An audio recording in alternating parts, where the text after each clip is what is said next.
మోడీ ప్రధానమంత్రి అవడేమో గానీ దేశ ప్రజలందరి మీద పెద్ద బాంబేసిండు జిఎస్టీ అనేది. ఇప్పుడు ఏమంటున్నారంటే మొత్తం జిఎస్టీ తగ్గిస్తున్నాం ఇక అని చెప్పి మాట్లాడుతున్నారు. పెంచిందేవారు, తగ్గించినప్పుడు సంఖ్యలు ఎందుకు గుద్దుకుంటారు మీరు? ఒక ఆయన మాట్లాడుతారు 15,000 ఆదా చేసినాం అంటాడు. పెంచింది మీరే కదా. మరి ఆ పెంచినటువంటి పైసలు, ఆ జిఎస్టీ నుంచి వసూలు చేసినటువంటి పైసలను ఏం చేశారు? ఈ దేశంలో ఎక్కడేసిన గొంగ అక్కడనే ఉంది. ఈ దేశంలో ఇంకా చక్కగా రోడ్లే లేవు, చాలా గ్రామాలకి తాగునీరు లేదు, వైద్యం లేదు, ఓ విద్య లేదు. ఏం చక్కగా ఉంది మన దేశంలో?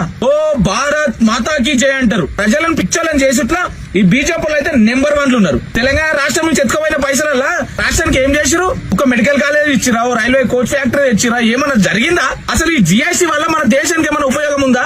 వందల లక్షల కోట్లు వసూలు చేసిరు. పిండి పప్పు మీద, ఉప్పు మీద, ఆఖరికి పిల్లలు తాగే పాల ప్యాకెట్ పాల మీద కూడా వసూలు చేసిరు. ఏం చేసిరు? పైసలన్నీ ఎవరికి అప్ప చెప్పారు? ఆదానికి ఇచ్చిరా, అంబానికి ఇచ్చిరా, నీరవ్ మోడీ, లలిత్ మోడీలకు ఇచ్చి పంపించిరా? ఏం చేసిరు? మరి జిఎస్టీ మీద వసూలు చేసిన పైసలన్నీ ఏం చేసిరు? మన రాష్ట్రంలో రోడ్లైనా చక్కగా ఉన్నాయి. ఒక ఆయన మాట్లాడతాడు, బుగ్గలు ఇచ్చినాం, బాత్రూములు మేమే కట్టిస్తున్నాం అంటారు. గవ్వే ఊళ్ళో మనిషికి 100 రూపాయలు చందేసుకుంటే అయిపోతుంది. బైషాప్ ఆ రోడ్లు వేసుకోవాలంటే మనిషికి 100 రూపాయలు చందేసుకుంటే అయిపోతుంది. నువ్వేనా కదా ఇంటికి 15,000 ఆదా చేసినామని, ఆ 15,000 జమ చేసుకుంటే మేమే రోడ్లు వేసుకుంటాం కదా. మరి మీరెందుకు? దమ్ము ధైర్యం ఉంటే ఆన్సర్ చేయండి దీనికి. ఓ పొద్దుగా లేచి భారత్ మాతాకి జై, జై శ్రీరామ్ అన్నుడు కాదు బైసాబ్. శ్రీరాముడిలాగా పరిపాలించండి, ప్రజలకు ఎలాంటి ఆపద వచ్చినా నేనున్నా అని చెప్పండి. ఈ బీజేపీలు ఎట్లాంటి వాళ్ళు అంటే ప్రజలను ఎర్రి పుష్పాలు చేసి నెంబర్ 1 క్యాండిడేట్ వీళ్ళు. ఏం చేసినా పైసలన్నీ ప్రభుత్వాలు కూలగొట్టే బిజీలు ఉన్నారా?